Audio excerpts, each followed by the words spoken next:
receptionist says, Larry, wait a minute. Peter Sellers is on the phone. Yep. I said, you tell Peter I'll call him. I didn't care. It could have been Moses. I didn't care. Anyway, drive up to Bel Air. Summons meets me at the gate. Drive up that winding road. Elvis's house was on Perugia Way, on this overlooking the Bel Air Country Club. Tons of fans in the front. The gates open up. I drive in. I walk into the house, and I'm looking around, checking everything out. Someone takes me into the den. I'm looking around, and I'm checking everything out, and about 30 seconds later, here comes Elvis. He's wearing a cap, a motorcycle cap, with some of the guys, and he walks up to me, and he was just glowing, just emitting energy. And he walks out and says, hi, I'm Elvis Presley. And I said, hi, Elvis, I'm Larry Geller. He says, come on, we're going to my bathroom. We'll talk. And you fix my hair. I said, great. See you guys later, he says. Going to the bathroom. And I expected to see a star's bathroom with light bulbs around the mirror and a big chair, comfortable. Very plain. Big bathroom. Nice, clean. And there was a small basin. And Elvis said, come on, we'll do it right here. So I grab a towel, I put it, and I'm so careful. Shampoo, I lather it, I'm rinsing it out. I'm not even done. And Elvis picks his head up and starts back and forth, and water's splattering on me. He's drenched. And you know what he does? He says, hey, Larry, what the hell, man? At least it's clean. And when he said that, it put me at ease a little bit. Yeah. I knew where I was. Elvis was 28. I was 24. He says, come on, we'll do it right here. We sit in front of this mirror and this marble edge. He tells me he's working on, in the middle of a movie called Roustabout. He says, no, Larry, you can't cut too much hair because these scenes have to meet. I said, Elvis, let me do it. I know exactly what should be done. He said, all right, man, I'm leaving the driving to you. That's exactly what he said. It took me about 35, 45 minutes, and not a word was spoken. Anyone that knows Elvis knows you can't stop him from talking. I mean, we would talk, and after that, for years and years, that's all we would do is talk. In fact, he would be late for everything because we get into conversations about life, about politics, current events, meaning of life. And as everyone knows, beyond the jumpsuits, like Elvis used to say, the fans, they know me. They know me. They know Elvis Presley. They don't know me and the things that I am doing and what I want them to know. But I didn't know any of this at this point. So I sprayed his hair. And I'm looking in the mirror and I'm saying, what do you think, Elvis? And he looks, he said, beautiful, beautiful. He spins around and puts his fingers just like this in my face. And he got real serious. Who are you? Who are you, Larry Geller? What are you really all about? What are you really into? I was stunned. And I was tongue-tied for a moment. And I said, I'm sitting with Elvis Presley. He got so serious. And I said, Elvis, you know what I do for a living. And I work with celebrities, and this is where I make money. This is my craft. But I hear you loud and clear. And what's more important to me than anything else in life is my search for God, for truth. Why are we here? Why does anything even exist? How did it happen? Are the scientists right? Is this all just an accident of chemicals evolving over billions and billions and billions of years? Or is there a God? a creator, a master plan. I said, Elvis, I read every book I can get my hands on. Spiritual books, philosophical books, metaphysical books, books on health. I became a vegetarian. I meditate, I pray. And all of a sudden, I got very, very self-conscious. Because you have to understand, what the F am I doing with my career making teeny bopper movies? Every movie is the same damn movie. All they do is change my name and change the set. It's the same story. He said, I'm an actor. I'm an actor. I'm an artist. I owe it to my fans. I owe it to myself. And I keep telling the Colonel, get me a real movie. Get me a real movie. Brando and Dean those were his models. He said, that's who I am. I can do what they do. I can do more than what they do. Give me a chance. They won't give me a chance. They keep me in a box. And I'm going to get out of it. I'm telling you, I'm going to get out of it. And by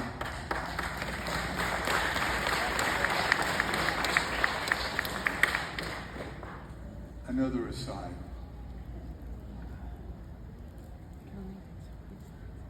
I live this.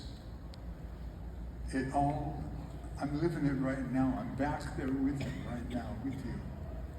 Because this is actually what he said and what happened. And he was so emotional. He said, you know what they're doing, Larry? And this is when this term first started. He said, they're packaging me. And that's when the package, He says, I do a movie, and it makes millions of dollars. All these people are making millions of dollars. RCA puts an album out. It's all part of the deal. He said, no, don't get me wrong. I make money. We all have to make money. But I'm not into this just for the money.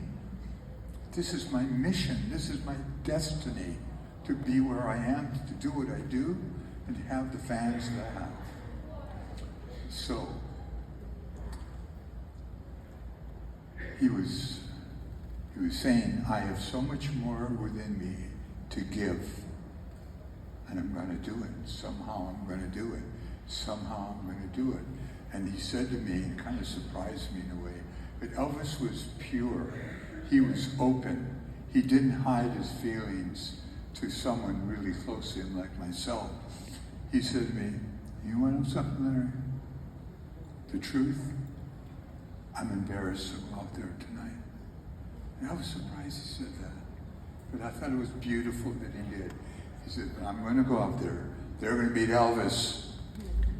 So let's go out there and meet him. So we did. We went in the other room. And we were told by the Colonel, this is mind-blowing.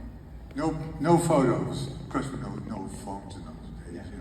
No photographs. Can you imagine what we could have had? What you could have had? My God, a couple of books of pictures and stories. Whoa! So, I'll move. The Beatles come in. They walk up to Elvis. Everyone stands up. Hi, hello. Elvis sits down in the chair. The four Beatles sit on the floor in front of him in a semicircle.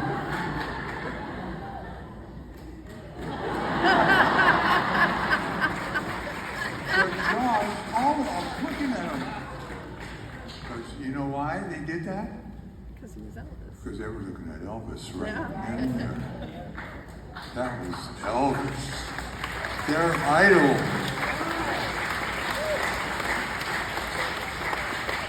John, and it was Ringo and George never said anything. I couldn't believe it. They were so good. George had a little, Ringo, I never heard a word out of his mouth. But he was watching everything.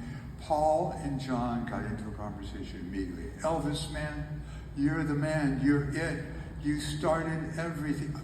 There'd be no Beatles, there'd be no Stones, there'd be no Jerry and the Pacemaker, thank you, Elvis. I picked up a guitar, and they both said that.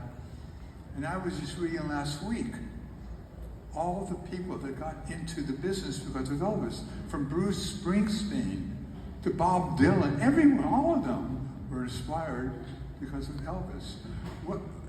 You probably know more than me. What's the opera Placido Domingo? Placido Domingo. You know what he said?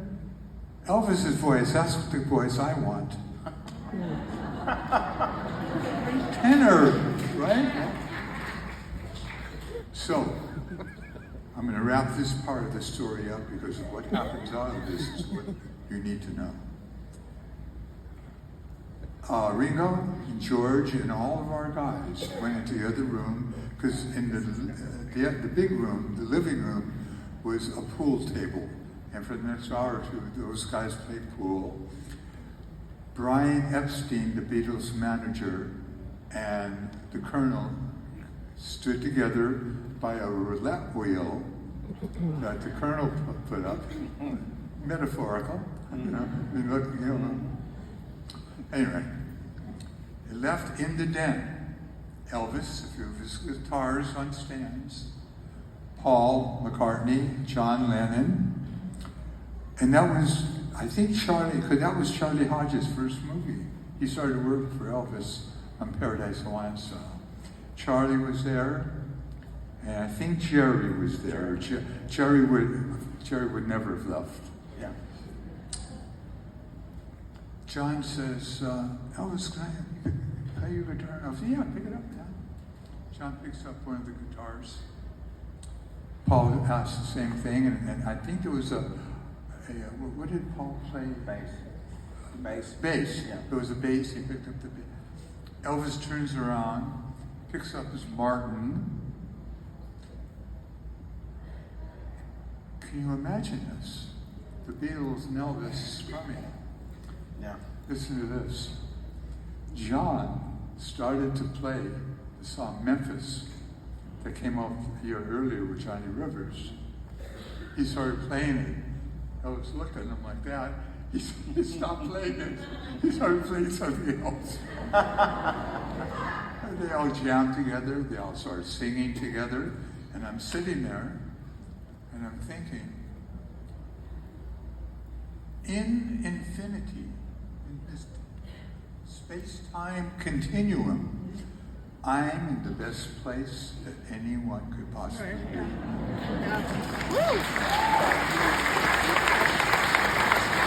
Other things happened, but we're on a time thing, and I wanted to get you somewhere.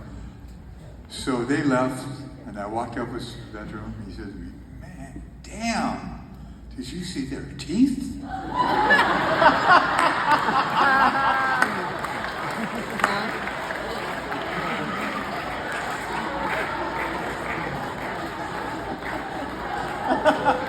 Well, those guys grew up during the war, Second World War, and milk was rationed in the UK, and they weren't getting calcium. One of my closest friends was from there at that time. Same thing. He lost all of his teeth. So then Elvis was going to his bedroom, and I said, "I'll see you tomorrow." He turned to me and said, "Lawrence, I want you to remember one thing." I said, "What?" He said, "There's 4 of them. There's only one of me." That's right.